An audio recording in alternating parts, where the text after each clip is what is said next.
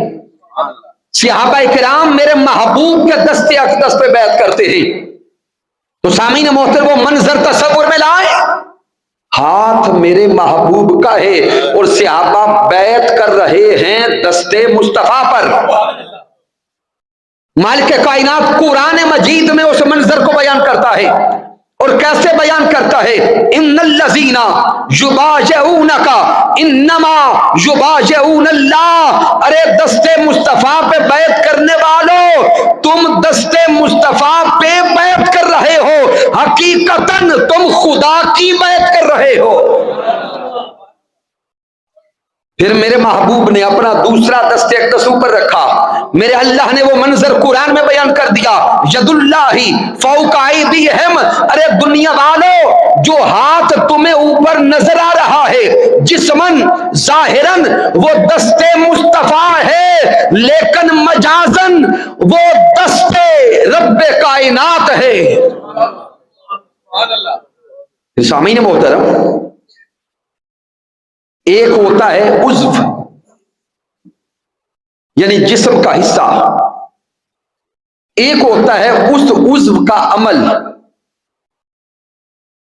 مثال کے طور پہ ایک ہے انسان کے جسم کا حصہ، ایک ہے اس جسم کے حصے کا فعل۔ مثلا ہاتھ، جب لفظ ہاتھ بولیں گے تو یہ حصہ ہوگا، یہی ہاتھ جب کسی چیز کو پکڑے گا پھینکے گا تو وہ اس عضو کا فعل بن جائے گا۔ مالک کائنات نے دست مصطفیٰ صلی اللہ علیہ وسلم کو اسی قرآن کے اندر اپنا ہاتھ بھی قرار دیا ہے، اور پھر فعل مصطفیٰ کو فعل خدا بھی قرار دیا ہے۔ اب سامعین محترم اس سے آگے چلیں، سورہ انفال کا مطالعہ کریں، اور یہ عمل ایک بار نہیں ہوا، کم و بیش 3 یا 4 بار تاجدار کائنات نے یہ عمل دہرایا۔ جب میرے آقا علیہ الصلوۃ والسلام مکہ المکرمہ سے مدینہ ہجرت فرمانے لگے، اس وقت بھی یہ عمل ہوا۔ پھر غزوہ بدر کے موقع پر جب مسلمانوں کی تعداد کم ہے، کفار کی تعداد زیادہ ہے، کفار کے ساتھ سامنا ہے، اس وقت بھی یہ عمل ہوا، اور دیگر بھی تاریخ اور سیرت کی کتب اٹھائیں گے تو آپ کو واقعات مل جائیں گے کہ آقا تاجدار کائنات صلی اللہ علیہ وسلم نے کنکریاں اٹھائیں، کفار کی طرف پھینکی، جتنے کفار تھے سب کفار کو وہ کنکریاں لگیں اور وہ مبہوت ہو گئے۔ اب سامعین محترم، ظاہراً یہ عمل دست مصطفیٰ سے ہوا، ظاہراً یہ عمل دست مصطفیٰ صلی اللہ علیہ وسلم سے ہوا، لیکن رب کائنات قرآن مجید میں جب اس فعل کو بیان کرتا ہے تو رب فرماتا ہے وما رمیتا اذ رمیتا ولکن اللہ رما، اے میرے سوہنے محبوب آپ نے یہ کنکریاں نہیں پھینکی۔ مالک کائنات کا انداز تکلم دیکھیں، وما رمیتا، اے سوہنے محبوب آپ نے یہ کنکریاں نہیں پھینکی، اذ رمیتا، جب آپ نے پھینکی۔ پہلے رب کائنات اس عمل کی نفی کرتا ہے، پھر اس بات کرتا ہے وما رمیتا اذ رمیتا، محبوب آپ نے وہ کنکریاں نہیں پھینکی، اذ رمیتا، جب آپ نے پھینکی، ولکن اللہ رما، میرے مصطفیٰ پھینکنے والے ہاتھ تو آپ کے تھے لیکن فعل اور عمل خود رب کائنات کا تھا۔ تو سامعین محترم، قرآن مجید فرقان حمید کے ان دونوں مقامات پر مالک کائنات نے دست مصطفیٰ کو دست خدا قرار دیا اور فعل مصطفیٰ کو فعل خدا قرار دیا۔ اب سامعین محترم اسی آیہ کریمہ کی طرف لوٹیں، سورہ الملک کی طرف، تبارک الذی بیجادہ الملک، برکت والی ہے وہ ذات جس کے ہاتھوں میں کل کائنات کی بادشاہی ہے. ید اللہ فوق ایدیہم نے مجازن وہ دست بھی دکھا دیے. وما رمیتا اذ رمیتا نے ان دست کے فعل کو بھی دکھا دیا. گویا رب کائنات اپنی بادشاہی کو ذات مصطفیٰ تک پہنچا کے یہ دکھانا چاہتا ہے لوگوں کل کائنات کا حقیقی مالک تو میں ہوں لیکن مختار میں نے محمد مصطفیٰ کو بنا دیا. اب سامعین اگر کوئی کہے کہ نہیں اللہ رب العزت نے خود قرآن میں فرمایا قل اللہم مالک الملک اللہم مالک الملک کہ کل کائنات کا مالک اللہ ہے. کل کائنات کا اونچا بولیں گے ہمارا عقیدہ کیا ہے؟ کل کائنات کا مالک حقیقی کل کائنات کا بادشاہ حقیقی اللہ ہے. لیکن سامعین محترم کچھ لوگ یہ کہتے ہیں کہ وہ رب آگے ملکیت دیتا نہیں اور اسی آیت کو بار بار پڑھتے ہیں قل اللہم مالک الملک. ہم بھی یہی کہتے ہیں کہ کل کائنات کا بادشاہ حقیقی خود اللہ ہے لیکن اسی آیت میں وہ رب آگے ارشاد فرماتا ہے تو تل ملک من تشاء. وہ رب اتنا بڑا رب ہے کہ جسے چاہتا ہے بادشاہت عطا فرما دیتا ہے.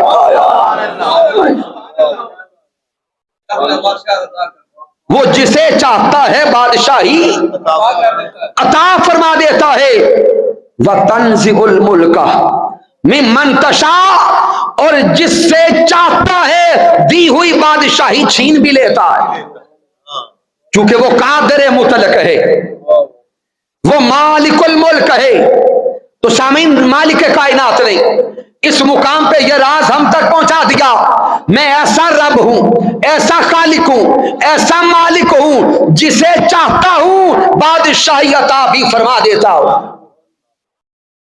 تو اب سامعین اللہ رب العزت نے خود اس کائنات ارضی میں انسانوں کو بھیجا. پھر میرے اللہ نے انسانوں میں مسلمانوں کو پیدا کیا. پھر میرے اللہ نے مسلمانوں کے اندر اولیاء کو رکھا. پھر اللہ رب العزت نے اولیاء کے اندر درجہ بدرجہ اوپر جائیں غوث کتب ابدال یہاں تک کہ تابعین اور صحابہ کو رکھا. اوپر دیکھیں تو صف انبیاء ہے. پھر کم و بیش 1,24,000 انبیاء میں 300 سے زائد رسول ہیں.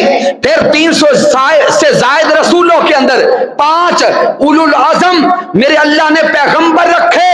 ان 5 میں سب سے اعلیٰ سب سے عرفہ سب سے عظیم میرے اللہ نے سوہنے محمد مصطفیٰ کو پیدا کیا.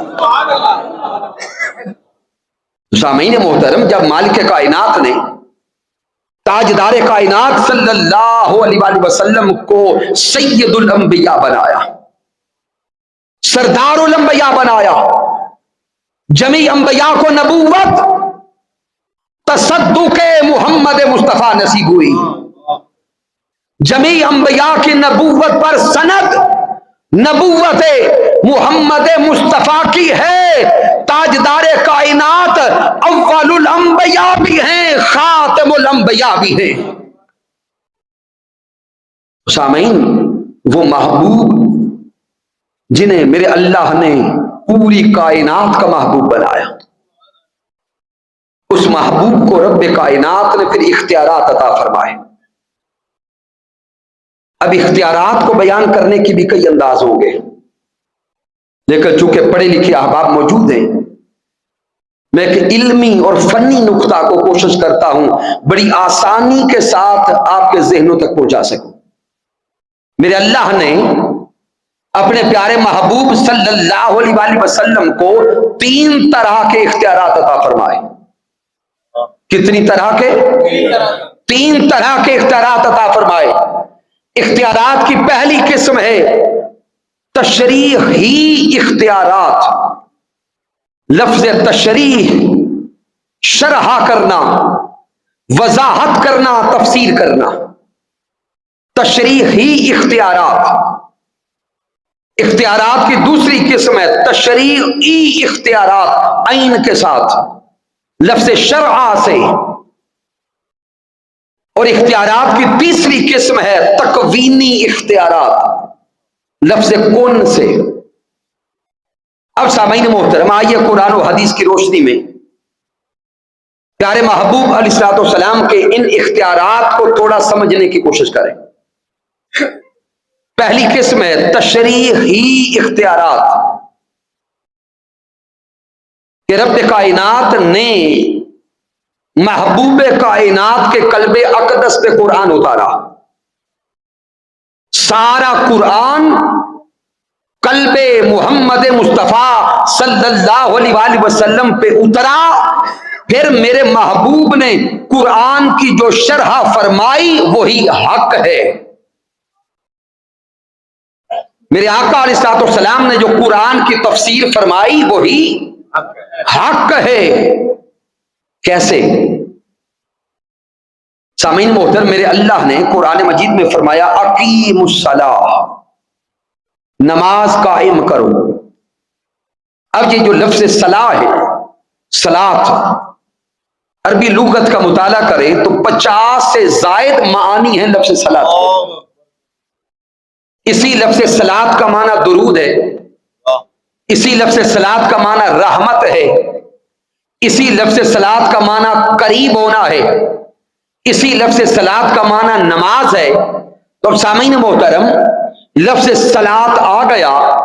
اب اگر لغت کی طرف دوڑتے اور یہ جاننے کی کوشش کرتے کہ رب کائنات کیا حکم دے رہا ہے تو ہمیشہ اختلاف جاری رہتا. لیکن جب رب کائنات قرآن مجید میں بار بار حکم عطا فرما رہا ہے اقیموا الصلاۃ، نماز قائم کرو، صدقے جائیں حضور کے صحابہ پر، حضور تاجدار کائنات کے ان دیوانوں پر، محبوب کائنات کے وہ صحابہ لفظ صلاۃ کو سمجھنے کے لیے لغت کی طرف نہیں دوڑے. حضور کے صحابہ اس صلاۃ کو جاننے کے لیے دروازہ محمد مصطفیٰ پہ آئے. صحیح بخاری کتاب الاذان کو پڑھیں، پھر کتاب الصلاۃ کو پڑھیں. صحابہ حضور کے دروازے پہ آ کے عرض کرتے ہیں کیفا نصلی یا رسول اللہ.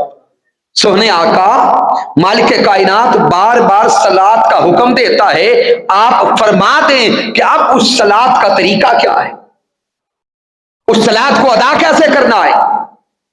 اب تصور میں لائیں، تاجدار کائنات اپنے صحابہ کو عملاً پہلی نماز سکھانے لگے ہیں.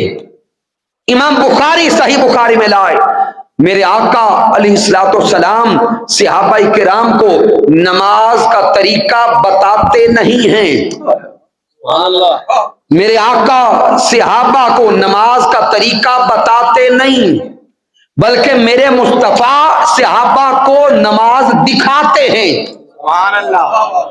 اب صحابہ آئے تو تھے سیکھنے کے لیے، اور سوال کیا تھا کیفا نصلی یا رسول اللہ.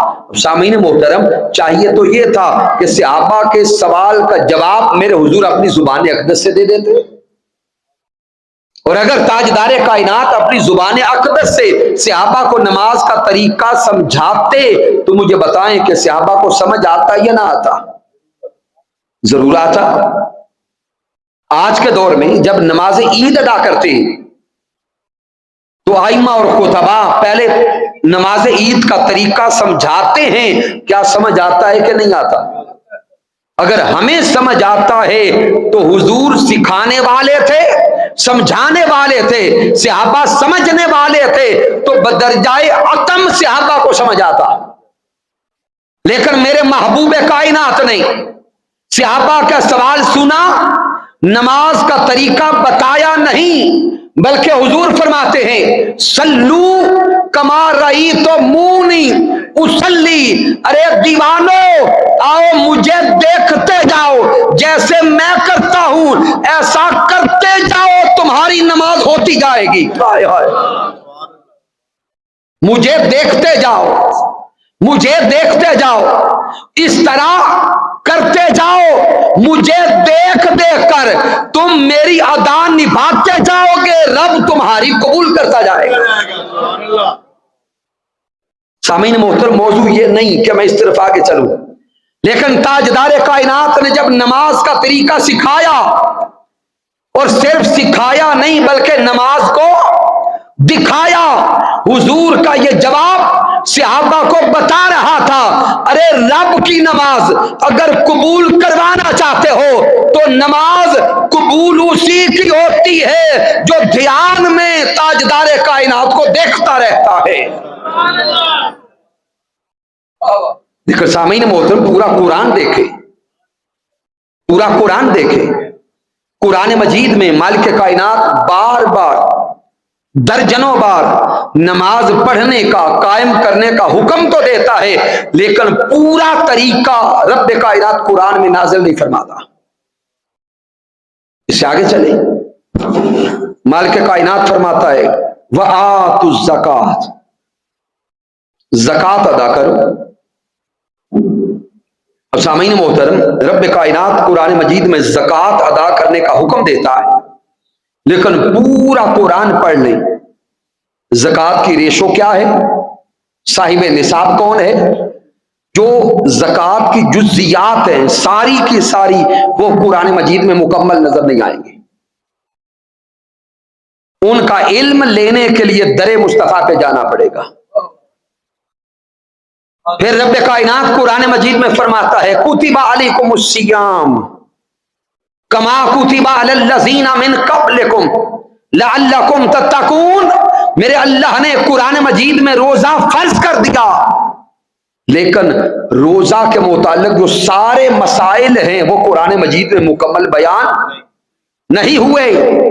پھر حج کی طرف آئیں تو گویا سامعین محترم، رب کائنات کے توحید پہ ایمان کے بعد نماز، روزہ، زکوٰۃ، حج، ان سب کے احکامات تو قرآن میں ملتے ہیں، لیکن سارے کے سارے مسائل قرآن میں نہیں ملتے. تو پتہ چلا کہ ان مسائل کو سیکھنے کے لیے، ان کا علم لینے کے لیے، شریعت کو مکمل کرنے کے لیے رب خود چاہتا ہے کہ یہ مسلمان دروازہ محمد مصطفیٰ کے بھکاری بنتے نظر آئے.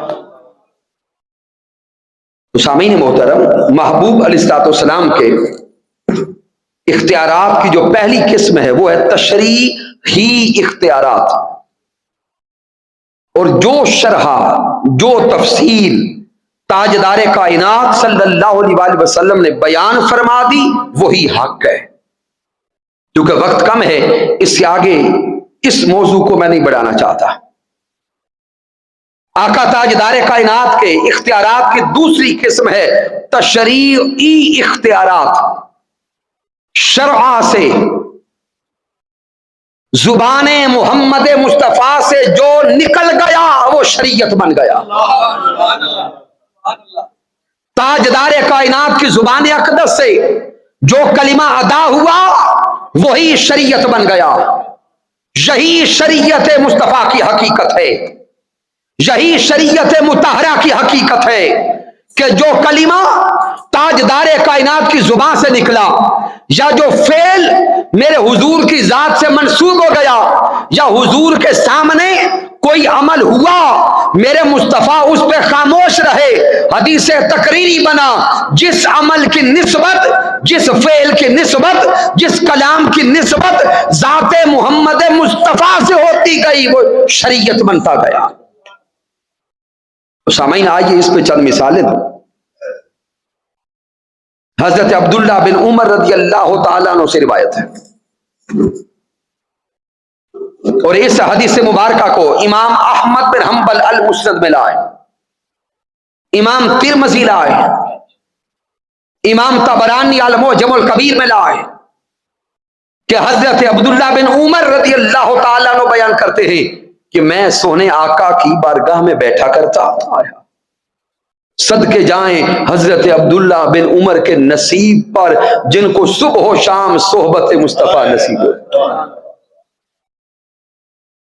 آپ فرماتے ہیں میں آقا کی صحبت میں بیٹھتا، تاجدار کائنات کی زبان اقدس سے جو کلمہ بھی ادا ہوتا میں لکھ لیتا، میں لکھ لیتا۔ کفار نے، عیسائیوں نے، یہودیوں نے، مشرکین نے اعتراض کر دیا اور کہا کہ آپ کے نبی بھی تو ہماری طرح بشر ہیں، انسان ہیں، کبھی خوشی کی کیفیت ہے تو کبھی غصے کی کیفیت ہے، کبھی راضی ہیں تو کبھی ناراض ہیں، طبیعت بدلتی رہتی ہے، اسی طبیعت اور مزاج کے مطابق کلام ہوتا ہے، تو وہ بھی ایک بشر ہیں، تو تم ایک بشر کی زبان سے نکلنے والا ہر کلمہ کیوں لکھتے ہو؟ حضرت عبداللہ بن عمر رضی اللہ تعالیٰ عنہ کہتے ہیں کہ میں پریشان ہوا اور پریشان ہو کے میں نے لکھنا چھوڑ دیا، لکھنا چھوڑ دیا، لیکن دل میں بے چینی قائم رہی۔ حضرت عبداللہ بن عمر رضی اللہ تعالیٰ عنہ فرماتے ہیں کہ چند دنوں کے بعد میں حضور کی بارگاہ میں پہنچا اور آقا تاجدار کائنات کی بارگاہ اقدس میں سوال کیا کہ میرے پیارے آقا، میں آپ کی زبان اقدس سے نکلنے والا ایک ایک کلمہ لکھتا تھا، کفار نے، عیسائیوں نے، یہودیوں نے اعتراض کیا تو میں نے لکھنا چھوڑ دیا، اب سونے آقا آپ مجھے بتائیں میں لکھا کروں یا نہ لکھا کروں؟ ارے حضور سے محبت کرنے والوں، اس حدیث مبارکہ سے حجیت حدیث کا پیغام لے کے جاؤ۔ میرے آقا تاجدار کائنات نے سوال سنا تو حضور تاجدار کائنات فرماتے ہیں اکتب فوالذی نفسی بیدہ، حضرت عبداللہ بن عمر کہتے ہیں میرے آقا نے اپنے دہن مبارک کی طرف اشارہ کیا اور ارشاد فرمایا اکتب، اے عبداللہ ابن عمر تو لکھا کر، فوالذی نفسی بیدہ، اس ذات کی قسم جس کے قبضہ قدرت میں محمد مصطفیٰ کی جان ہے، ما یخرج منہ الا حق، اس زبان سے جو کلمہ بھی ادا ہوتا ہے وہ حق ہوتا ہے۔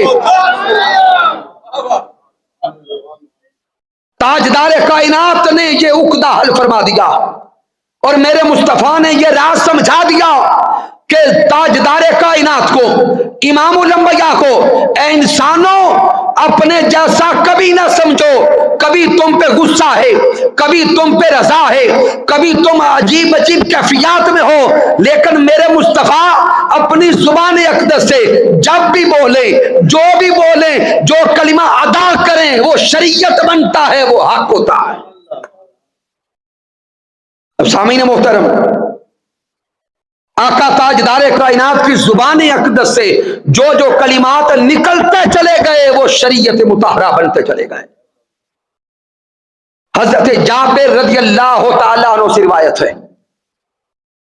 اور اس حدیث مبارکہ کو امام مسلم صحیح مسلم میں لائے، امام نسائی لائے، امام احمد بن حنبل لائے کہ آقا تاجدار کائنات صلی اللہ علیہ وسلم نے ارشاد فرمایا قال النبی صلی اللہ علیہ وسلم انا حرم ابراہیم حرم مکہ، میرے آقا فرماتے ہیں بے شک حضرت ابراہیم علیہ السلام نے مکہ کو حرم بنایا تھا، بے شک ابراہیم علیہ السلام نے مکہ المکرمہ کو حرم بنایا تھا، وَإِنِّي حَرَّمْتُ الْمَدِینَہ، میرے مصطفیٰ فرماتے ہیں اور میں محمد مصطفیٰ مدینہ المنورہ کو حرم بنا تھا۔ محترم اقبال کاشف صاحب تو آقا تاجدار کائنات صلی اللہ علیہ وسلم کی زبان اقدس سے حرم مدینہ کا اعلان ہو گیا۔ اے مدینہ المنورہ سے محبت کرنے والوں، آج بھی جب مدینہ المنورہ میں داخل ہونے کا لمحہ آتا ہے وہاں پہ بورڈ لگا ہے حرم پاک کا، جس مقام سے آگے کفار و مشرک نہیں جا سکتے۔ حرم مدینہ کو دیکھو، حرم مدینہ کی حرمت کا اعلان رب قرآن میں نہیں کر رہا بلکہ زبان محمد مصطفیٰ سے کروا رہا ہے۔ تو زبان مصطفیٰ سے جو کلمہ نکل گیا وہ